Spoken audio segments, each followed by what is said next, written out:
Welcome to the Most Excellent 80s Movies Podcast. It's the podcast where a filmmaker, a comedian, and their fabulous podcaster guests just rage their way through the 80s movies we think we love or might have missed with these, our grown-up modern eyes. And today we're talking about Teen Wolf, a movie selection from 1985.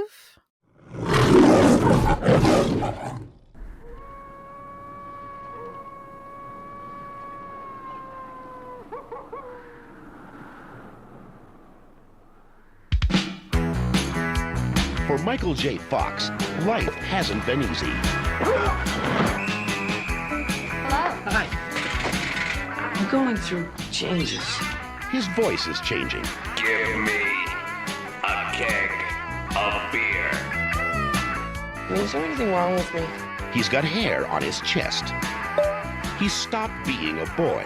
What do you think about? Did you get worked up? At last, he's become... Scott? Scott Howard? This is your father speaking. Now open this door right this minute. a wolf. An explanation is probably long overdue. Dad, an explanation? Look at me. Look at you. He's always wanted to be something special, but he never expected this. Then everybody be so Teen Wolf. He's got style. There's something different about you. Did you change your hair? He's got class. Wolf person. Whoa. He's got hair all over his body. Wolves aren't supposed to be shy. He's a wolf in teen's clothing. And tonight is his night to howl. Teen Wolf, a new comedy with Michael J. Fox, star of Back to the Future.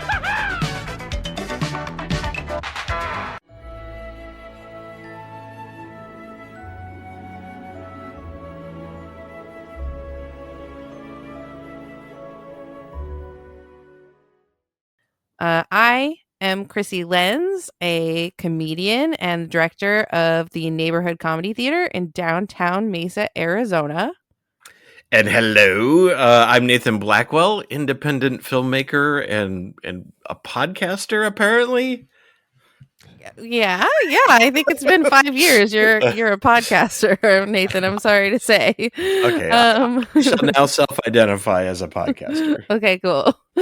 And with us today is a very special guest, returning from films such as Vibes and and some others. RoboCop. RoboCop. What was the other one? There was one more. I can't remember. Well, RoboCop is the important one. That's but we're so happy to have Andy Nelson back with us. Thank you. I am so excited to be talking to you two again. Maybe a little less excited about this particular movie, but I am very excited to talk about it with you two nonetheless. Yay. Okay. Had you seen this, Andy? Is it like something that you grew up on? I grew up, Michael J. Fox was big in my youth. Like, I think because of family ties, I loved him as a performer. And so, I mean, I felt like everything that he was doing in the 80s, probably starting with Back to the Future or maybe even Back to Midnight Madness, he was definitely kind of a figure. And then with this and Back to the Future and Teen Wolf the same year, of course, I was very excited. And then, watching stuff like Light of Day and Secret of My Success, Bright Lights, Big City, it just like all of the stuff that he was doing through the 80s into the 90s, I just was kind of a big fan of all of those things. And this was definitely a film that I watched. I don't actually think I saw it in theaters, but I know I rented it. We watched it a bunch of times. I know I ended up watching it again when Teen Wolf 2 came out. And then I feel like it kind of fell off the radar from my life until now. So, but I always had fond memories of it up until this point. Yeah, my history is very much the same. Like, there was just this sweet spot of it. I'm glad you mentioned it because I think I've literally never heard anyone else mention Midnight Madness. But so that was fun. like such a fun movie that I have not seen in 35 years. So I shall assume that it's still fun. 1980. It's time to get it on the show. Oh my gosh. Let me know. Yeah. So Midnight Madness, Back to the Future, Teen Wolf. This was like the sweet zone, the trifecta of Michael J. Fox for me. And I had fond memories of it until now. I have never seen this movie. Wow. And I really thought I had. Like I've seen the bits of the basketball scenes that you see in, like, 80s movies retrospectives and what have you, but I've never seen it, and I've honestly never heard of any of the movies that you guys mentioned as being beloved Michael J. Fox venues. I love Back to the Future, and I love Michael J. Fox in that. And I do find him a very charming performer, instantly likable and instantly recognizable as like that character who struggles with being ordinary, who wants to be something so much more than his like small town and his small family and this small hardware store life that he has. Wants to get out and then find some spectacular way of doing it, but no, I assumed that this movie would be a very problematic feature. Thus, it's one of our two probably problematic teen movies. But I didn't think it was terrible in the problematicness. No, it's just what this movie is, I feel, is if this hadn't... So this was filmed before Back to the Future, but it was released after the Back to the Future when they saw that Back to the Future was going to be a hit. And the only reason we're talking about Teen Wolf today is because Michael J. Fox was in this after Back to the Future. And it became a hit because of that. Like like I heard even in Brazil, it was called like Boy from the Future. Teen Wolf was released as Boy from the Future. That must have confused so many people who are like, oh, more Back to the Future. Where is this wolf situation? If Michael J. Fox hadn't been in this and he hadn't been so damn charming, and he hadn't got the bump from Back to the Future, there's no way we would still be talking about Teen Wolf today. Like, I feel like it would be it's just one cut above Zapped. Yeah, another film I loved at the time, and I really don't want to go back and revisit that one.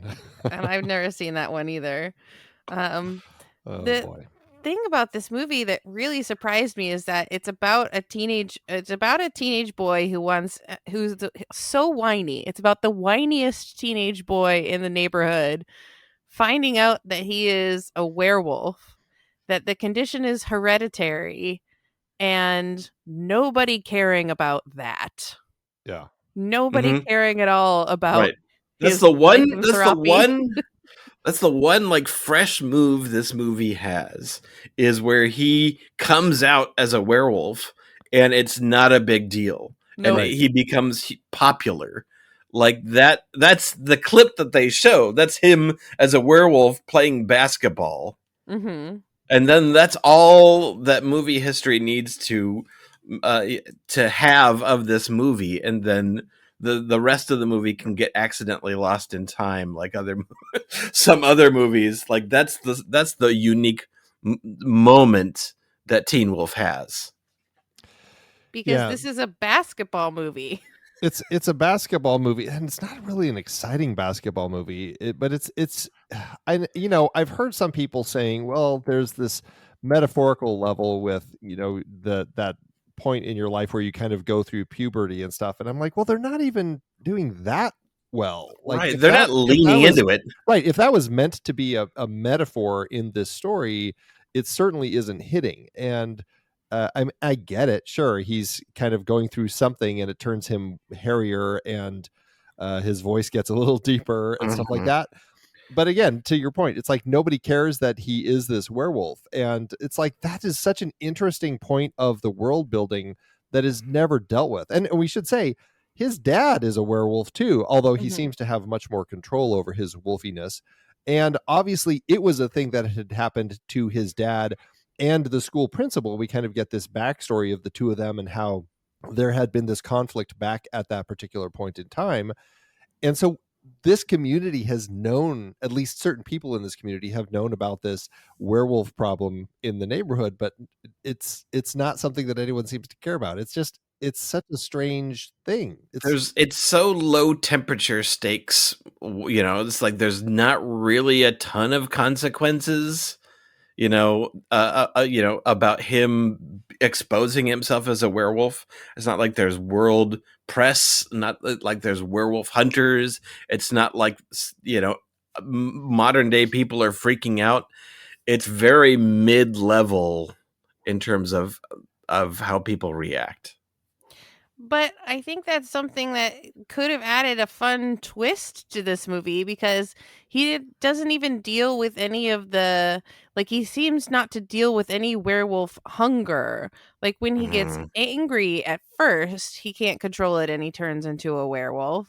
But then he immediately learns to change to and fro at will at the drop of a hat without any pain or really any effort, and he doesn't even like desire to eat people or to be dangerous. The worst thing he does is slash a guy's shirt off.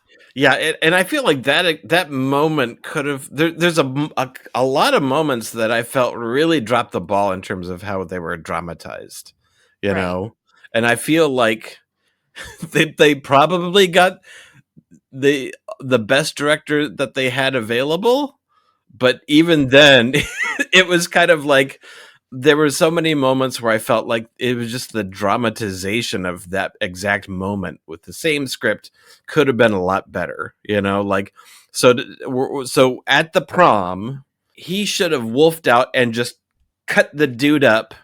And then we should have felt, and then he should have gone bad, and everyone sympathizes around the bully who just got beat up, and he's got bleeding, and then he's looking at himself like a monster, and then people turn on him, and instead that moment is like cut into 25% that length to where he just basically rah, and then he falls back, and then they say you're a monster, but there's no like reaction to it. It's just so shortened and not juiced for any drama. It's the odd part of this story is it seems like they are trying to do this metaphorical thing with him as this wolf, and or almost not even like, it's not even like a puberty thing. It's more like, developing an attitude thing or something. Like he becomes good at basketball suddenly because he's a werewolf, or maybe it's just because none of the other players are afraid, or they're too afraid to come close to him. Who knows? But regardless, he becomes a basketball star. And this is another very kind of prototypical film that we've seen plenty of times, where it's like a particular character gets really good at something, gets a big ego about it, loses the people that he used to care about, and is attracted to the people, the wrong people, just because they're beautiful, only to in the end learn, I need to go back to the people that were my real friends because they're the ones who are actually going to stick by me. That's essentially what the story is, and I guess that's what they're trying to do with this werewolf thing, because the last basketball game he comes out as just the guy, not the wolf. And but again, as we've said, they don't fully explore that. It's just kind like of he doesn't even. He's got kind of like this girl who's his best friend, and then he's got Styles, who's like the studio created like wacky Spicoli clone. There's always a guy like this in the 80s movies. Yeah, absolutely. And this is like literally like the studio created Frankenstein version of that. And he wears his personality on his t-shirts. Right, exactly. and it's the most ridiculously manufactured character that I can almost think of in an 80s movie, along with like Chubbs or Chubby. Chubbs. Oh yeah. Yeah. That's a problematic element of this story, is all of the fat shaming and food shaming that they do of this poor character. Luckily for us, Chubbs himself doesn't seem that put off by it. He doesn't seem like to be ashamed of his body. He seems to embrace himself. It's probably because he's like a good 5 years older than all the teenagers that he's around. Isn't it to me like he seemed like an adult, like among like teenage kids? Yeah. Yeah, I mean, that was Mark Holden. He was he would have been 27 at the time they were making this. So, yeah, a little on the older side. And he's in a lot of 80s movies. Yeah, so he's Francis in Pee-wee's Big Adventure. Right. That's the thing I kept trying to put my finger on. He's also in A League of Their Own. Yes. Like really briefly. And I kept being like, "Oh, I know who that guy is." But I really didn't like the locker room. And it's Michael J. Fox that's doing it. It's not even a mean character that's doing it. He's like, "Chubbs, you got to get a hold of yourself.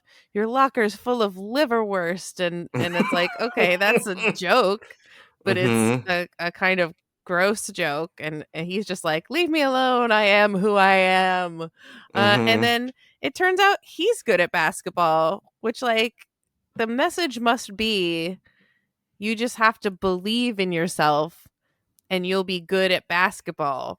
But they go from a team that at the very beginning, it starts with a basketball game and ends with a basketball game. And the very first basketball game, the coach is like, "How about we forfeit? All right, we'll keep playing if it's so important to you." They can't make any shots. They got no skill. They're so sweaty. I really had a problem with how sweaty everybody was. Oh, dripping. Right. Yeah, pouring sweat. I made that note too. I'm like, why on earth is Michael J. Fox like, he looks like he just came out of a swimming pool. Like, there's so much pouring off of him. It was ridiculous. Whoever was in charge of that squirt bottle to make them look sweaty was just like, "I'm going to make my mark on cinema history. These are going to be the sweatiest teen boys in the whole world." It was gross, though. It really grossed me out. And then the wolf is good at basketball, and it's because nobody really wants to try and guard him because maybe he's gross. And then all of a sudden at the end, basketball because he's gross. Yeah. I think that is a teenager boy metaphor.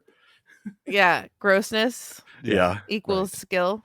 The beginning of this movie, though, really is framed to be like, oh, it's a puberty thing. He gets like one long gross chest hair. He's like, "My skin is itchy. I have a rash. Oh, my voice is weird. My palms are getting all sweaty and hairy." Like, they needed younger actors, though, if they were gonna try and pull that off. Like, maybe they're in middle school and not so much high school. Right. Like when he goes in and talks to his gym coach, and his gym coach is like, "Oh yeah, there are some who experience this a little later than others." It's like, okay, that was actually kind of funny. But at the same time, it does feel like they were really building this around people that were much too old to be having the puberty conversation. Right. Yeah, because they seem to be like junior. They're not even like freshmen. They're not even like Stranger Things kid age.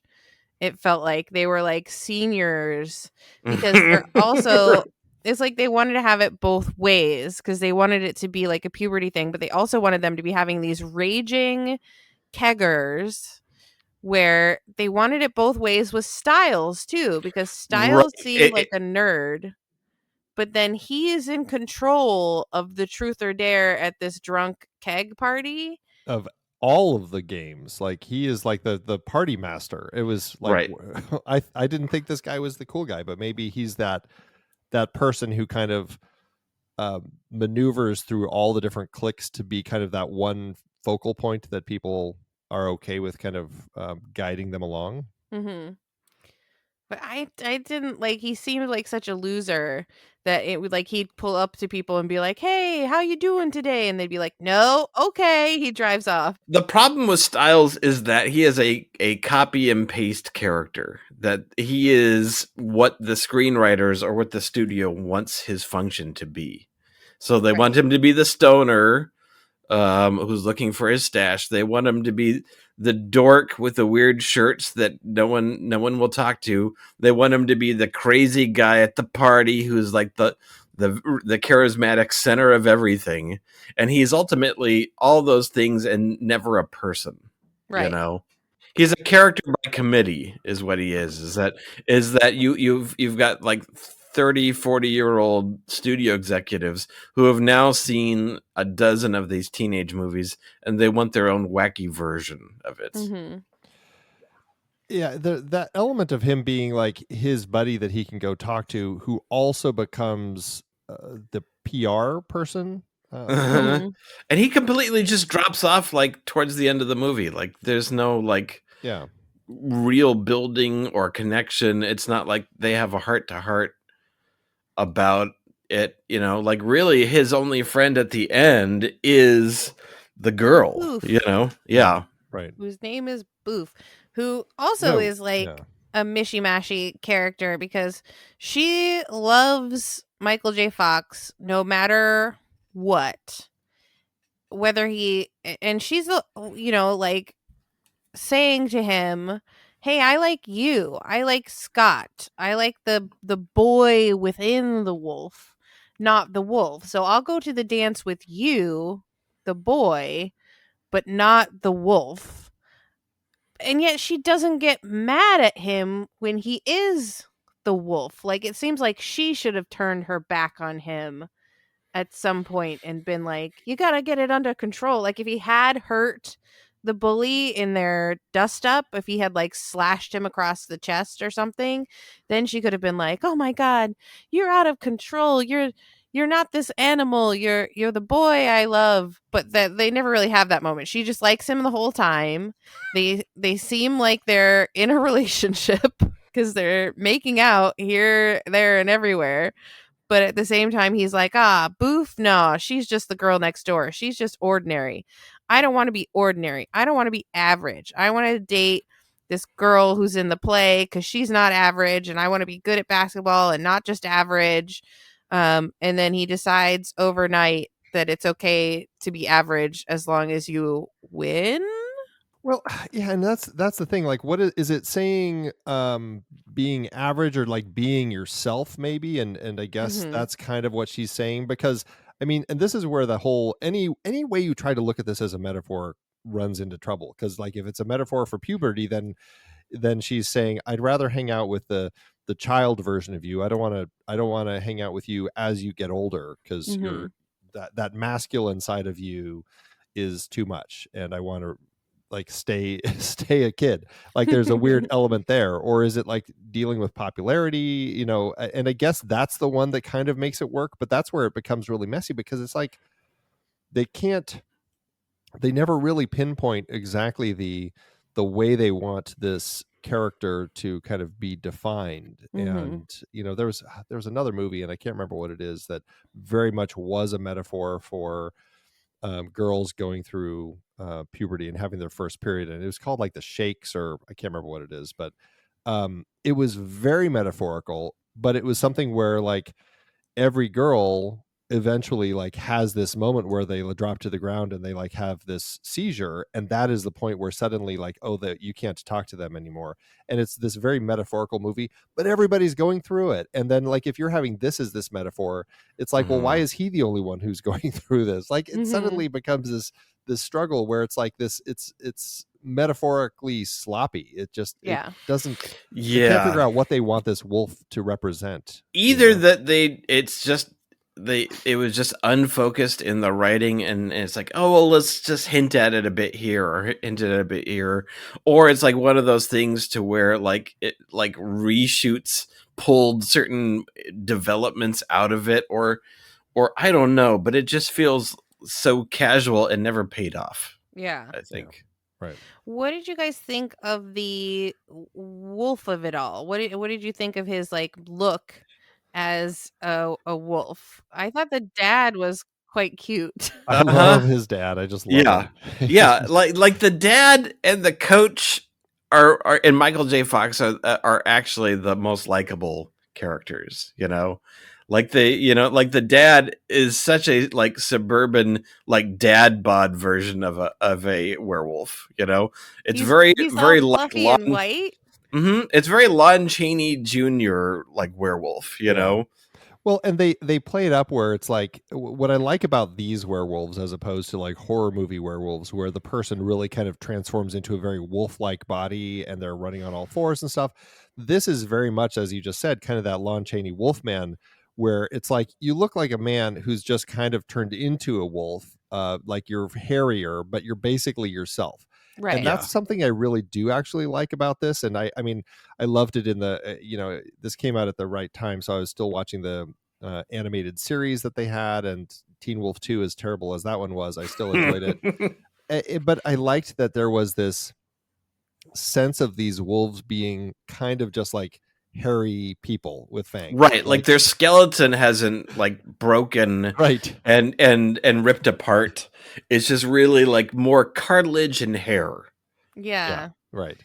So to that end, I think that it is kind of fun. And honestly, like the effects wise, I wasn't crazy about the transformation scenes because it looked a little, wonky, like almost like they were trying to do some, almost an homage to like an American Werewolf in London. like the budget student film version of exactly. It doesn't come across very well. And so I end up finding that the final looks of them, I mean, they're fine. I think for the context of what they're trying to do with the story, I do think that they look okay.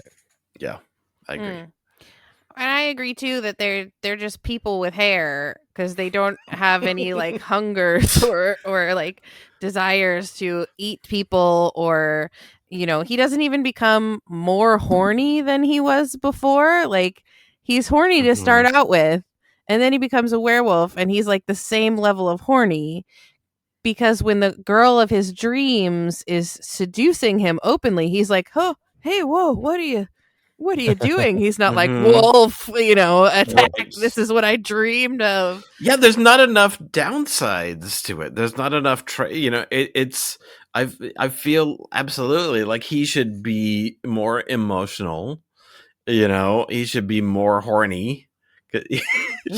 He should be more likely to just kind of like, he is a bit already a little more likely to snap, but it's almost more like, well, now I've got like this power, like the equivalent of now I've got like, I'm the only one in school who's got a gun, and I'll spin it around and point it at people. He's not that much out of control. Yeah, even in the scene where they do get locked into the closet, him and Boof, he kind of gets a little excited and kind of wolfs out a little bit, or at least his claws come out and he kind of tears the back of her shirt. But again, it never feels like a point where there's like he's just losing animalistic control. Like he's just he just is getting a little more horny. Right, temptation. We wanted temptation. Right. Yeah. I also was like confused about the whole timeline of this movie, because he's playing through a whole basketball season, which seems to be weeks. But their play, the school play, which is Gone with the Wind ? It seems to be permanently in a final dress rehearsal state. With only one person ever on the stage. With only one person in it and one person watching. The director is Kurt. Kurt, the director, it just is in love with Pamela the star, who's doing like a Scarlett O'Hara thing. But they're in final dress for the entire basketball season. When is this play? It doesn't seem like they only play the same basketball team. Did I not notice like a change of jerseys? They played the same team at the very beginning and then in the championship at the very end. Okay. Yeah, and I think there were a few other teams throughout, but okay. So that's more of an observation, a judgment on me then. Yeah. In the movie. In the basketball montages, there's different teams sort of cycling through, but it's all very montagey. Yes. And normally I love a montage, but I was like, how long have we been in this world? Because some of it is just one day. So in one day, he does a play rehearsal, goes on the bullet train to Pound Town with the girl of his dreams, then takes her bowling to make her boyfriend jealous, and then walks her home and learns that she's going to stay with him as the boyfriend. That's all one day. Yeah, right. But then the whole basketball season from the very first game to the championship, that's at least 2 or 3 months. Right? Yeah, I don't know. This is that era of writing scripts where I don't know how much attention they were paying to like the timeline of the actual story. I think they just wanted to say, okay, well, there's a play going on, there's basketball going on. And I feel like in retrospect, as we look back and stronger stories have been crafted and told, this becomes it really is apparent to how sloppy it is in its construction. Yeah. Like, because you just don't get this. There's not this sense of it being of there being a logic to the way that they're timing each of these pieces out together. Yeah. And it really is like, because I, having not seen it, imagined it was going to be like way oversexed and like, really if anything, it gross. should have been grosser and more oversexed. Yeah. Right. I really thought it would be. The grossest thing is that moment with Styles where he's like, you're not going to come out as gay, are you? Because that I wouldn't handle. No, I'm not gay. I'm just a werewolf. They don't use the word gay, by the way. Yeah. They use a different 3-letter word. That's the grossest part of this movie. But I was really surprised by how sort of benign tepid. Tepid is exactly the word for this movie. It should be called Tepid Teen Wolf. Tepid Wolf. So we don't have tons of time with Andy, so I want to make sure we get to our conclusions. I would not recommend this to anyone. No, yeah, it's unfortunate. I don't know, have either of you dipped your toes at all into kind of the TV series that came out 10 or 11 years ago? And then I guess I didn't even realize this, but there's a brand new movie that was out. Like there were all these different Teen Wolves, and I was like, oh, I had no idea. I knew the one that like from 10 years ago or so, right, the TV show. And I knew of Teen Wolf 2, but mainly because it was 2 TOO, right, which has never not been amusing. I always found that funny as a kid, and now I look at it like,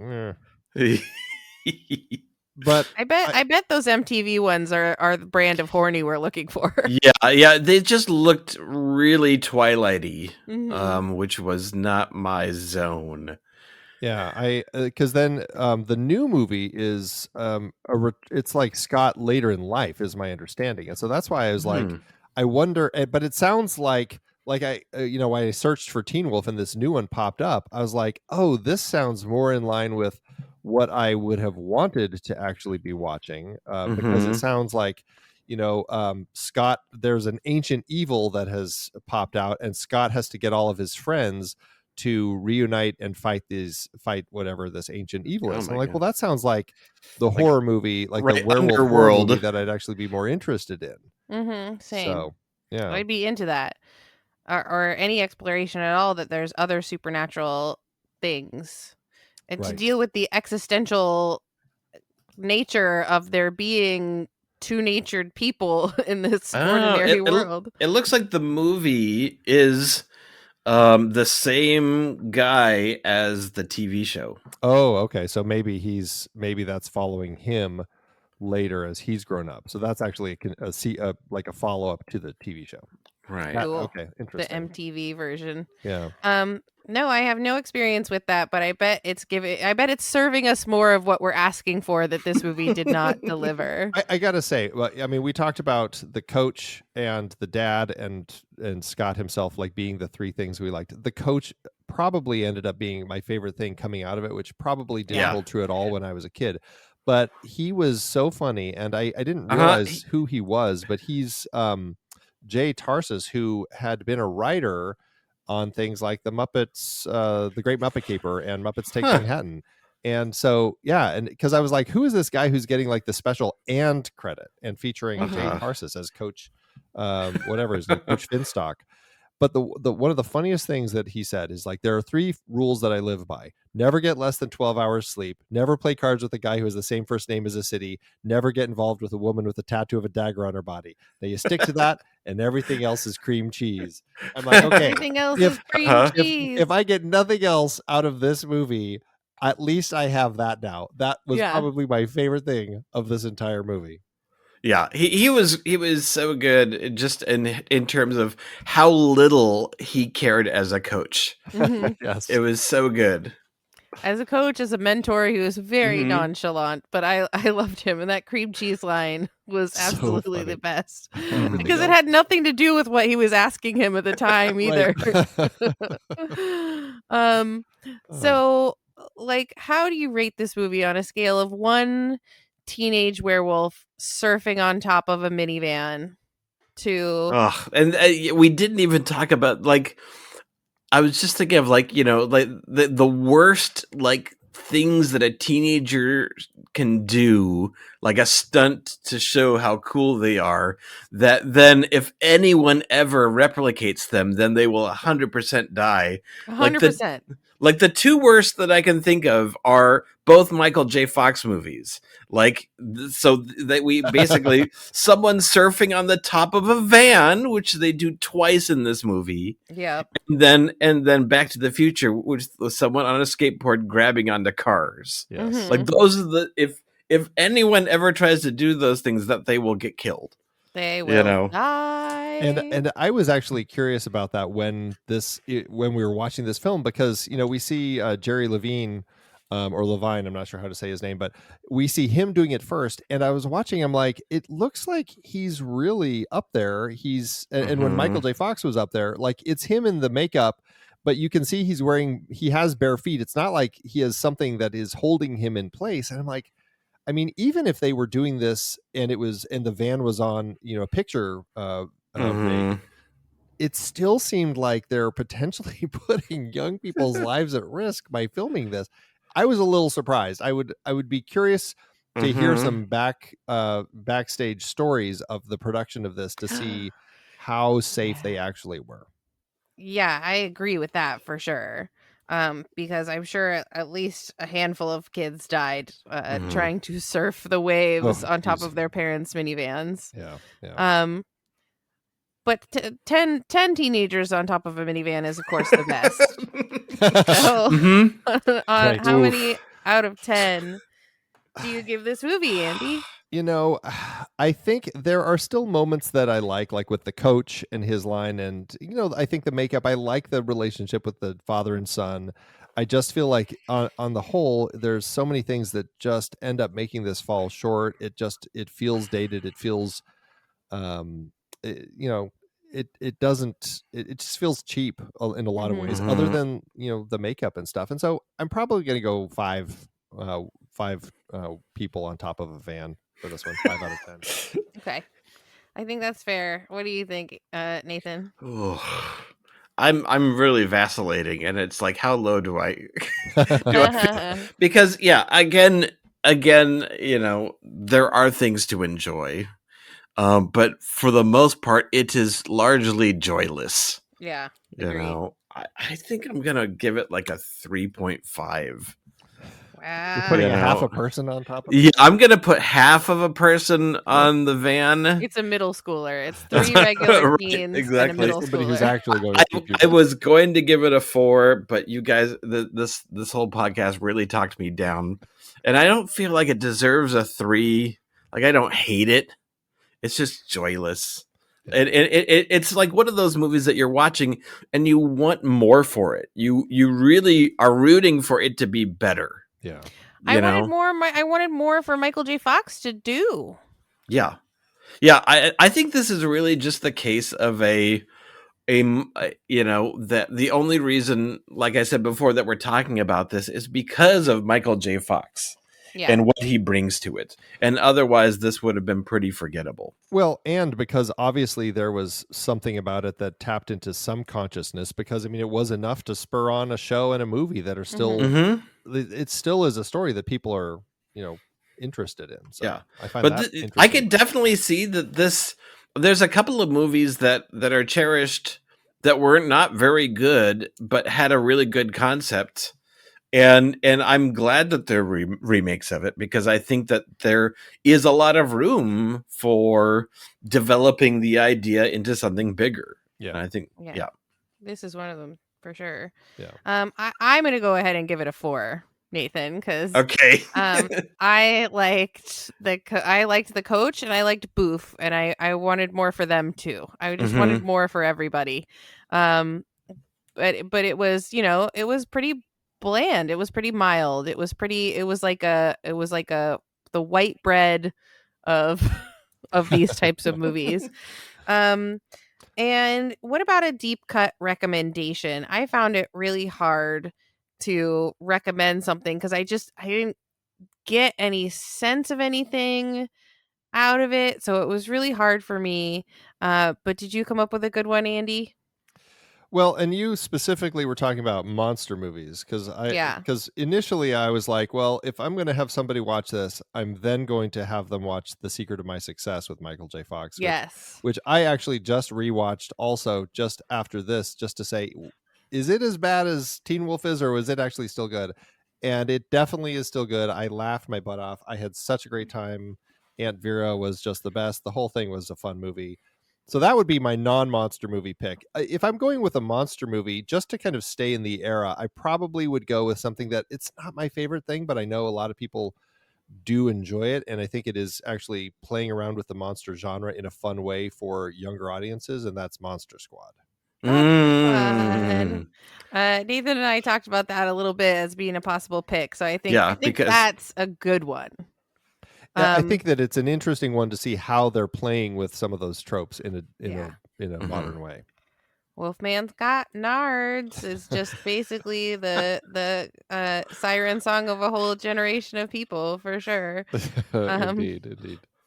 What is your recommendation, Nathan? So I'm going with because it's tough. I mean, like the obvious connection is American Werewolf in London. But I feel like if I had to suggest a more recent werewolf movie, I'd go with The Wolf of Snow Hollow. Oh, I've never heard of that. Quite good.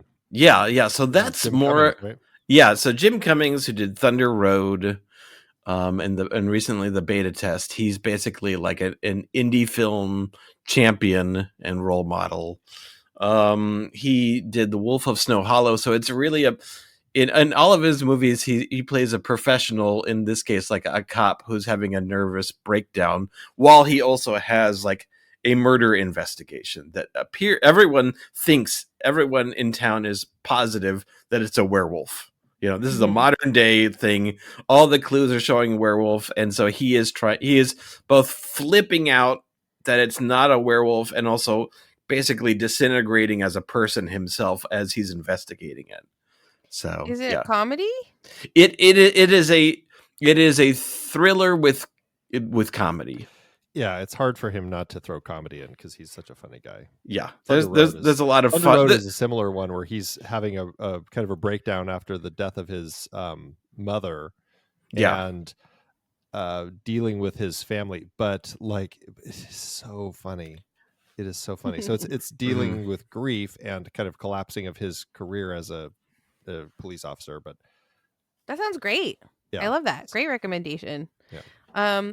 I didn't have one until we were talking about the movie, and then it came to me a sort of monster movie that gets the idea of it being puberty, a metaphor for puberty, right? And that's Turning Red. Oh, sure. Where the animated movie where they turn into giant red pandas, the girl does.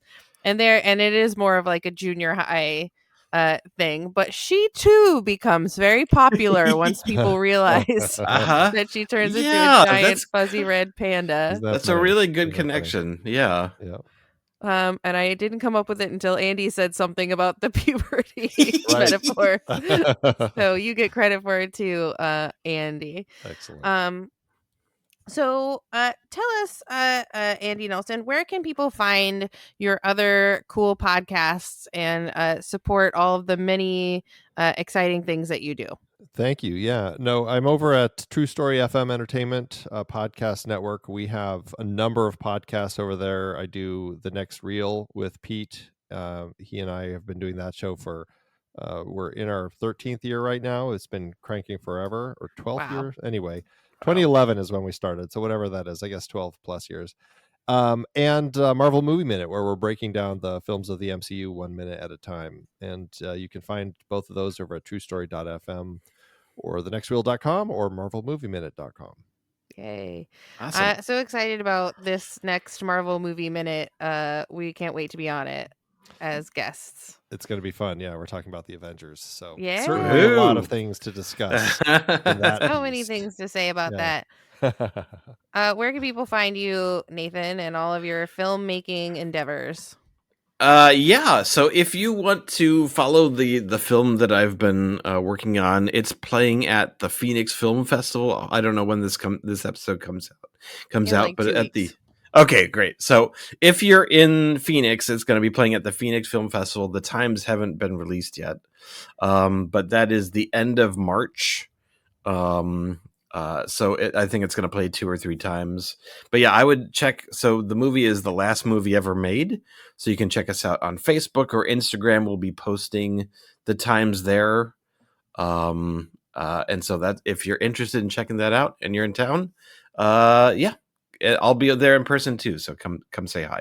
Yay.